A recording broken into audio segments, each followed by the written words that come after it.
পাকা তালের সিজনে আমার খাওয়া সেরা তালের পিঠা। হ্যালো এভরিওয়ান, আসসালামু আলাইকুম। পাকা তালের আমি যত পিঠা খেয়েছি এই পিঠার স্বাদ আমি ভুলতেই পারছি না। কোনো ধরনের ঝামেলা ছাড়া, তেল ছাড়া এত সহজে এই পিঠাটা বানিয়ে নেওয়া যায় আর খেতে এত মজা যে এর স্বাদ আপনার মুখে লেগে থাকবে। আর অসংখ্য জালিদার তুলতুলে নরম এই পিঠাটা বানাতে খুবই কম সময় লাগে। চলুন তাহলে ঝটপট বানিয়ে ফেলি, আর আপনারাও খেয়ে বলবেন এটা আপনাদের খাওয়া সেরা তালের পিঠা। তো প্রথমেই দেখতেই পাচ্ছেন আমি একটা পাকা তাল নিয়েছি, আর তালটাকে আমি ভালো করে ধুয়ে তারপর তালের মাথাটা সরিয়ে ফেলে তালের খোসাটা ছাড়িয়ে আমি এখন তালের রস বানিয়ে নিব। তো আপনাদের যেভাবে সুবিধা হয় আপনারা তালের রস বানিয়ে নেবেন। আর তালের রসটা খুব ঘন করে বানাতে হবে। দেখেন আমি তালটা নিয়েছি, আমি ঘন রস বের করব, আর এর জন্য গ্রেটারের সাহায্যে রসটা বের করে নেবেন। তারপর বাজারের যে নর্মাল জালের ব্যাগ পাওয়া যায় সেটা দিয়ে রসটা ছেঁকে নেবেন, তাহলে দেখবেন খুব ঝটপট হয়ে যাচ্ছে। দেখেন কতটা ঘন রস নিয়েছি। তারপর আমি চুলায় প্যান বসিয়ে দিয়ে অল্প পরিমাণে কোরানো নারকেল দিয়ে দিলাম। অল্প পরিমাণে নারকেল নিয়েছি, খুব বেশি পরিমাণে নারকেল দিতে হবে না। নারকেলটাকে আমি হালকা করে একটু ভেজে নিচ্ছি, আর একটু ভেজে নিলে নারকেলের ফ্লেভারটা আমার ভালো লাগে। তারপর এখানে আমি 1 টেবিল চামচ চিনি দিয়েছি, খুব বেশি না, অল্প করে চিনি দিয়েছি, জাস্ট নারকেলটা একটু মিষ্টি মিষ্টি হবে আর এরকম একটু দলা পেকে যাবে। তো খুব অল্প পরিমাণে নারকেলের জন্য আমি 1 টেবিল চামচ চিনি দিয়েছি, আর খুব বেশি মিষ্টির প্রয়োজন নেই। নামিয়ে পুরটা ঠান্ডা করতে দিয়েছি, আর এদিকে আমি তালের সেই ঘন রসটা একটা বাটির মধ্যে নিয়ে নিলাম। আর দেখতেই পাচ্ছেন আমি 1 কাপ পরিমাণে তালের রস নিয়েছি, আর তালের রসটা কতটা ঘন। এই তালের রসে কোনো ধরনের পানি অ্যাড করিনি। এখন আমি আধা কাপ পরিমাণে চিনি দিয়ে দিলাম, আর একটা হুইস্ক দিয়ে চিনিটাকে খুব ভালো করে তালের রসের সাথে মিশিয়ে নিচ্ছি। আর ততক্ষণ পর্যন্ত মেশাতে হবে যতক্ষণ না চিনিটা খুব ভালোভাবে গলে যাচ্ছে। আর এরকম বিট করতে করতে কিছুক্ষণের মধ্যেই দেখবেন চিনিটা খুব ভালো করে গলে গিয়েছে। আমার কিন্তু চিনিটা একদম গলে গিয়েছে, আর তালের রসটা একটু পাতলাও হয়ে গিয়েছে। তো এখন আমি এখানে অ্যাড করে দিচ্ছি 1 কাপ পরিমাণে সুজি। যে পরিমাণ তালের রস সেই পরিমাণ সুজি দিতে হবে।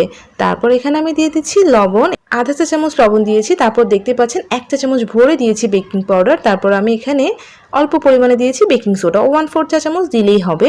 তারপর আমি 2 টেবিল চামচ গুঁড়া দুধ দিয়ে দিচ্ছি, এর কারণে পিঠাটা খেতে অসম্ভব মজা হবে। তারপর হুইস্ক দিয়ে তালের রসের সাথে সব কিছুকে ভালোভাবে মিশিয়ে নিচ্ছি। দেখতেই পাচ্ছেন এটা কতটা ঘন হয়ে গিয়েছে।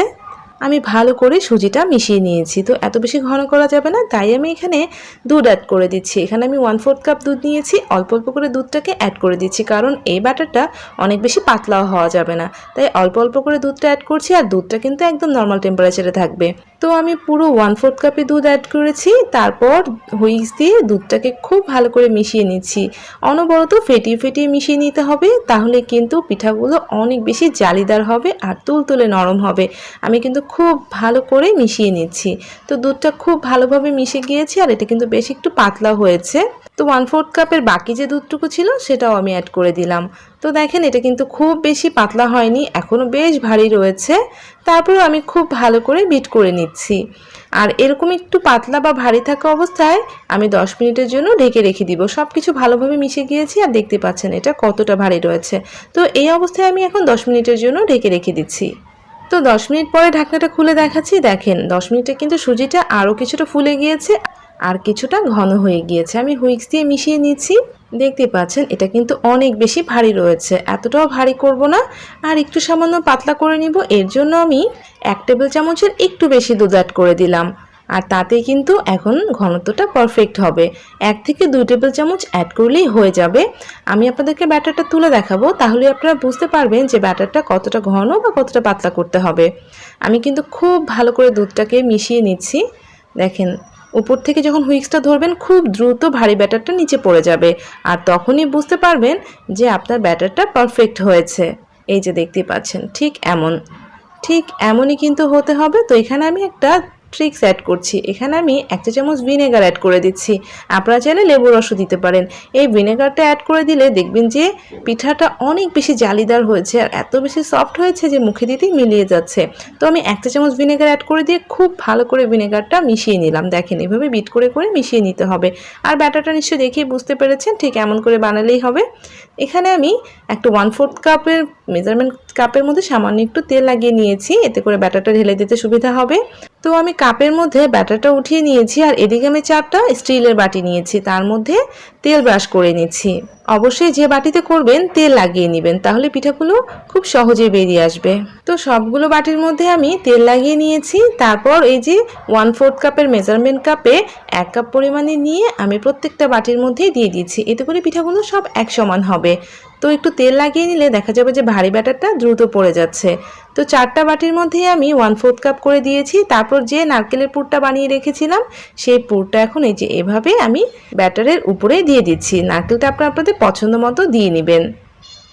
তো সবগুলো দেয়া হয়ে গিয়েছে। তারপর আমি এখন 1/4 কাপের অর্ধেক পরিমাণ ব্যাটার নিয়ে নারকেলের উপর দিয়ে দিচ্ছি যাতে নারকেলটা ঢেকে যায়। পুরো ভর্তি করে ব্যাটার দিয়ে নিয়ে আপনারা চাইলে ভর্তি করে দিতে পারেন, আমি অল্প করে দিয়েছি। তারপর একটা স্প্যাচুলা দিয়ে আমি নারকেলটাকে ঢেকে দিচ্ছি। একটু স্প্যাচুলা দিয়ে সরিয়ে দিলেই দেখবেন যে নারকেলটা খুব সুন্দরভাবে ঢেকে যাবে। তো প্রত্যেকটার মধ্যেই আমি অল্প করে করে ব্যাটার দিচ্ছি আর স্প্যাচুলা দিয়ে নারকেলটার উপরটা সুন্দরভাবে ঢেকে দিচ্ছি।